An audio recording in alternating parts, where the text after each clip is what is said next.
तो चलिए फ्रेंड, आज भी मैं एक बहुत यूनिक टॉपिक के साथ आया हूं जो कि इंडस्ट्रियल इंस्ट्रूमेंटेशन के ऊपर बेस्ड है। और इस वीडियो में हम लोग डिस्कस करने वाले हैं टरबाइन फ्लो मीटर, यानी कि टरबाइन फ्लो मीटर क्या होता है, ये कैसे वर्क करता है, इसके बारे में इस वीडियो में हम लोग आज डिटेल से समझने वाले हैं। तो हमारे साथ बने रहिएगा, पूरे एंड तक वीडियो देखिएगा, बहुत ही इंफॉर्मेटिव होने वाला है। तो चलिए इस वीडियो को करते हैं स्टार्ट।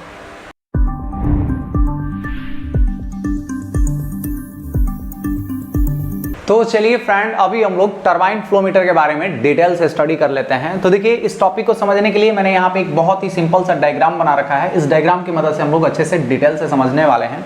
तो सबसे पहले हम लोग इसका मीनिंग समझते हैं। तो देखिए, टरबाइन फ्लो मीटर क्या होता है। जैसा कि हम लोग जानते हैं कि फ्लो मीटर एक ऐसा डिवाइस है जिसकी मदद से हम लोग किसी भी लिक्विड या गैस का फ्लो को मेजर करते हैं। यानी कि किसी भी पाइपलाइन से हमारा कोई वाटर या कोई गैस या कोई स्टीम कितना फ्लो जा रहा है, उसका कितना क्वांटिटी से फ्लो कर रहा है, उसका मेजर करने के लिए हम लोग फ्लो मीटर का यूज़ करते हैं। उसको मेजर करने के लिए क्या करते हैं, फ्लो मीटर का यूज़ करते हैं। तो ये जो फ्लो मीटर है वो टरबाइन टाइप का है, यानी कि इस टाइप का जो भी हमारा डिवाइस होगा उसके अंदर हम लोग टरबाइन का यूज़ करेंगे। तो यहाँ पे इस डायग्राम में आपको क्लियरली दिख रहा होगा कि ये क्या है, ये हमारा पाइपलाइन है। इस पाइपलाइन के अंदर से क्या होगा, कोई भी फ्लूइड फ्लो करेगा और इस फ्लूइड का जो फ्लो है उसको मेजर करने के लिए हम लोग ये टरबाइन का यूज़ करेंगे। तो देखिए, ये जो टरबाइन फ्लो मीटर है ये हमारा हाइड्रो टरबाइन के ऊपर बेस्ड होता है।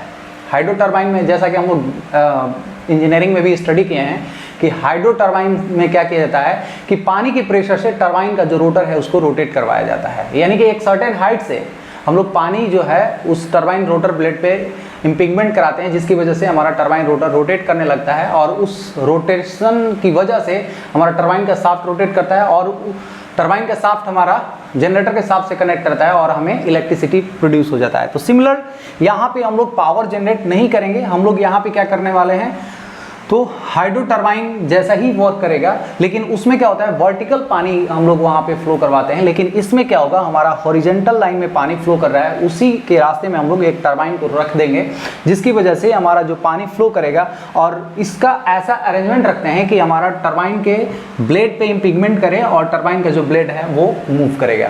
यानी कि जितना यहाँ से मान लीजिए कि हमारा जो टरबाइन, ये क्या है, हमारा टरबाइन है और ये मैंने यहाँ पे टरबाइन रोटर सेट दिखा रखा है। ये क्या है, टरबाइन का रोटर है और ये क्या है, हमारा टरबाइन है।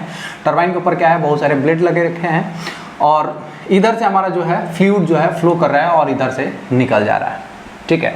और यहाँ पे ये क्या है, हमारा पाइप है। पाइप के इनलेट में हमारा कुछ इस टाइप से डायरेक्शन रहता है, कुछ इस टाइप से डायरेक्शन दिया रहता है कि हमारा पानी जो है वो लाइन से जाए और इक्वली हमारा टरबाइन को क्या है, इजीली रोटेट करे। ये टरबाइन का शाफ्ट को सपोर्ट करने के लिए यहाँ पे एक हमारा इधर भी है सपोर्टिंग डिवाइस और इधर भी सपोर्टिंग डिवाइस, ठीक है। तो यहाँ से जैसे ही पानी जाएगा तो इस ब्लेड पे हमारा पानी स्ट्राइक करेगा तो ये टरबाइन क्या होगा, रोटेट करेगा। और इस टरबाइन के टॉप में जस्ट यहाँ पे देखिए एक हमारा क्या लगा है, मैग्नेटिक पिकअप कॉइल। तो देखिए, एमपीयू क्या होता है, मैग्नेटिक पिकअप यूनिट क्या होता है, इसके लिए हम लोग ऑलरेडी डिस्कस किया है। यानी कि टरबाइन का जो स्पीड है उसको मेजर करने के लिए हम लोग किस डिवाइस का यूज करते हैं, तो एमपीयू, मैग्नेटिक पिकअप यूनिट। अगर वीडियो नहीं देखे होंगे तो डिस्क्रिप्शन बॉक्स में लिंक दे दूंगा, प्लीज उसको देख लीजिएगा। तो जैसा हमारा एमपीयू है, समझ लीजिए कि यहाँ पे एमपीयू ही लगा है और इसी की मदद से हम लोग क्या करेंगे, जो फ्लो है वो मेजर करने वाले हैं। तो चलिए अभी हम लोग देखते हैं ये कैसे वर्क करेगा। तो अभी क्या है, हमारा पानी इधर से फ्लो कर रहा है। पानी क्या हुआ, इसके ऊपर हमारा स्ट्राइक किया, ठीक है। तो ये क्या हुआ, रोटेट करना स्टार्ट किया। तो देखिए, जब ये रोटेट करेगा तो यहाँ पे ये जो पिकअप, मैग्नेटिक पिकअप का जो ये पॉइंट है ना, पोल पॉइंट है, यहाँ पे कभी हमारा ये जो रोटर का शाफ्ट है, रोटर का जो ब्लेड है वो रहेगा और कभी कभी क्या रहेगा, ये गैप रहेगा। फिर रोटर का ब्लेड आएगा, फिर गैप आएगा, फिर रोटर का ब्लेड आएगा, फिर गैप आएगा। ऐसे करके ये रोटेशन चलता रहेगा, ठीक है। तो इसको और सिंप्लीफाई करने के लिए मैंने यहाँ पे डायग्राम बना रखा है और ये जो एमपीयू है उसका मैंने यहाँ पे इंटरनल ब्राइफ किया है। तो चलिए इसको हम लोग समझते हैं। तो देखिए, इस एमपीयू में क्या होता है, एक परमानेंट मैग्नेट होता है जिसमें हम लोग जानते हैं कि एक नॉर्थ पोल होता है, एक साउथ पोल होता है। तो मान लीजिए इधर क्या है, हमारा नॉर्थ पोल है, इधर क्या है, साउथ पोल है। और हम लोग जानते हैं कि मैग्नेट के चारों तरफ क्या होता है, मैग्नेटिक फील्ड होता है। तो ये मैंने क्या दिखा रखा है, मैग्नेटिक फील्ड, और ये क्या है, परमानेंट मैग्नेट, ये मैग्नेटिक फील्ड है। और इस मैग्नेट के ऊपर हम लोग क्या किए हैं, एक कॉइल वाउंड कर दिए हैं। जिसको हम लोग मैग्नेटिक पिकअप कॉइल बोलते हैं, और इसी के मदद से हम लोग क्या करेंगे, जो भी हमें आउटपुट मिलेगा इसी कॉइल की मदद से मिलने वाला है। तो देखिए ये जो हमारा टरबाइन का जो रोटर है ये फेरोमैग्नेट होता है। किसका बना रहता है? फेरोमैग्नेट, यानी कि और ये जो फेरोमैग्नेट है ये मैग्नेटिक फील्ड के कांटेक्ट में रहता है। तो जब हमारा ये ब्लेड का जो टिप है वो मैग्नेटिक फील्ड के कांटेक्ट में रहेगा तो क्या होगा, इसके अंदर वोल्टेज जनरेट होगा, और जैसे ही यहाँ पे आएगा, बीच में आएगा, तो यहाँ पे क्या होगा, वोल्टेज ड्रॉप कर जाएगा। तो इसको हम लोग एक ग्राफ से प्लॉट कर सकते हैं। तो देखिए मैं यहाँ पे एक ग्राफ बना रहा हूँ, इसको हम लोग प्लॉट करेंगे। तो मान लीजिए कि अभी जो है हमारा ये पानी फ्लो करवाए हैं, तो हमारा टरबाइन का जो रोटर है वो घूमना स्टार्ट कर गया। तो अभी क्या है, यहाँ पे इस पार्ट पे आया तो क्या होगा, यहाँ पे जो वोल्टेज है वो इंक्रीज होगा, वोल्टेज इंक्रीज किया, और ये कहाँ तक रहेगा, तो यहाँ तक रहेगा। तो मैंने यहाँ पे इसको ऐसे दिखा दिया, ठीक है। अब जैसे ही यहाँ पे आएगा, मतलब कि हमारा टरबाइन रोटेट कर रहा है और ये बीच में क्या है, गैप है, तो जैसे गैप में आएगा तो ये इसका वोल्टेज क्या होगा, सडनली ड्रॉप कर जाएगा। और ड्रॉप कहाँ करेगा, तो इतना दूर ड्रॉप करेगा। तो मान लीजिए इतना दूर ड्रॉप कर रहा है, फिर हमारा ये दूसरा ब्लेड का जो टिप आएगा वो आएगा, तो यहाँ पे फिर से क्या होगा, वोल्टेज इंक्रीज हो जाएगा और ये इतना तक रहेगा। फिर क्या होगा, गैप आएगा, तो गैप में क्या होगा, ड्रॉप कर जाएगा। फिर ऐसे गैप, पूरा गैप भर ऐसे रहेगा, फिर इंक्रीज होगा, फिर ड्रॉप करेगा, ऐसे करके ये चलता रहेगा। तो यहाँ से आपको ये एक ग्राफ प्लॉट हो जाता है। ये मैग्नेटिक पिकअप कॉइल से हमें क्या मिल जाता है, एक ग्राफ मिल जाता है। यानी कि जब हमारा टरबाइन रोटेट करेगा तो हमारा जो ब्लेड है जैसे आएगा तो हमारा वोल्टेज बढ़ेगा, और जैसे ही गैप आ जाएगा तो वोल्टेज क्या हो जाएगा, डाउन हो जाएगा। तो इस तरह से हमें एक ग्राफ मिल जाता है।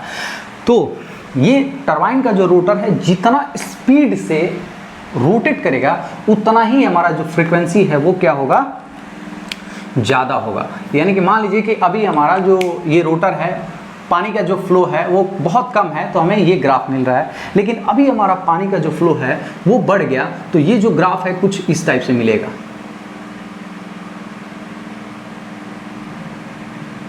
मतलब इसका जो फ्रीक्वेंसी है वो बहुत ही ज़्यादा होगा, यानी कि बहुत तेज़ी से ये ग्राफ जो है वो प्लॉट होगा।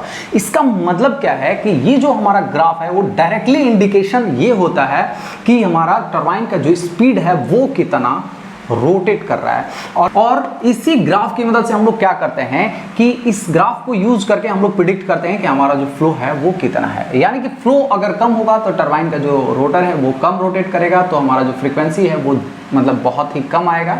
लेकिन अगर ज़्यादा फ्लो होगा तो हमारा जो फ्रीक्वेंसी है वो क्या होगा, ज़्यादा आएगा, यानी कि बहुत जल्दी जल्दी वोल्टेज ड्रॉप करेगा, बनेगा, ड्रॉप करेगा, ऐसे करके बनेगा, है ना। तो इस ग्राफ से हम लोग डायरेक्टली प्रिडिक्ट करते हैं कि हमारा जो फ्लो है वो कितना है। इसको आप मैग्नीफायर यूनिट, यानी कि इसको मैग्नीफाई करके हम लोग यूनिट कन्वर्ट कर देते हैं। इस वोल्टेज को हम लोग डायरेक्टली मतलब कि 420 मिली एम्प्स करके हम लोग फिर से फ्लो में इसको कन्वर्ट कर सकते हैं, है ना। तो इस तरह से हम लोग इस टरबाइन फ्लो मीटर की मदद से क्या करते हैं, फ्लो मेजर करते हैं। यानी कि अगर फ्लो ज़्यादा होगा तो हमारा टरबाइन का जो स्पीड है वो ज़्यादा होगा और ये हमें फ्रीक्वेंसी ज़्यादा मिलेगा। अगर फ्लो कम होगा तो हमारा जो फ्रीक्वेंसी है वो क्या होगा, कम मिलेगा।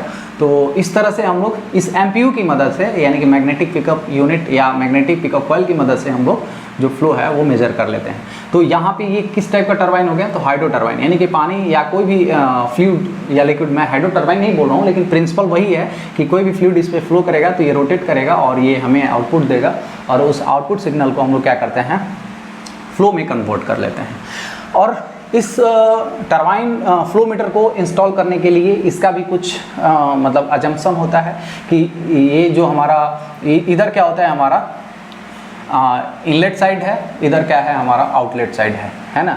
यानी कि इधर क्या हम लोग बोलेंगे, अप स्ट्रीम बोलेंगे, इधर क्या बोलेंगे, डाउन स्ट्रीम बोलेंगे।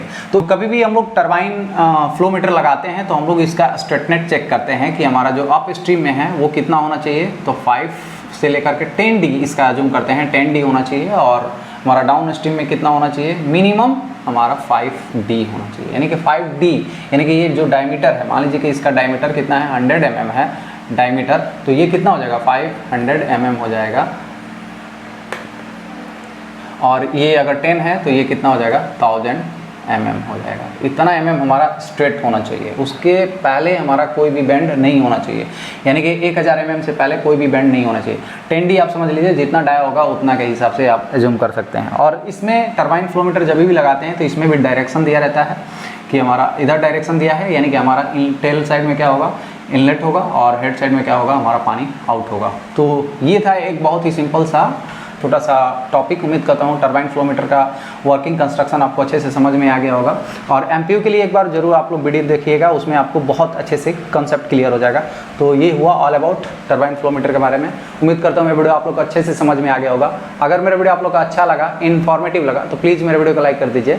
अगर मेरे चैनल पॉप ऑन डिस्कशन में नए हैं तो प्लीज़ मेरे चैनल को सब्सक्राइब कर दीजिए। तो चलिए friends, thank you so much.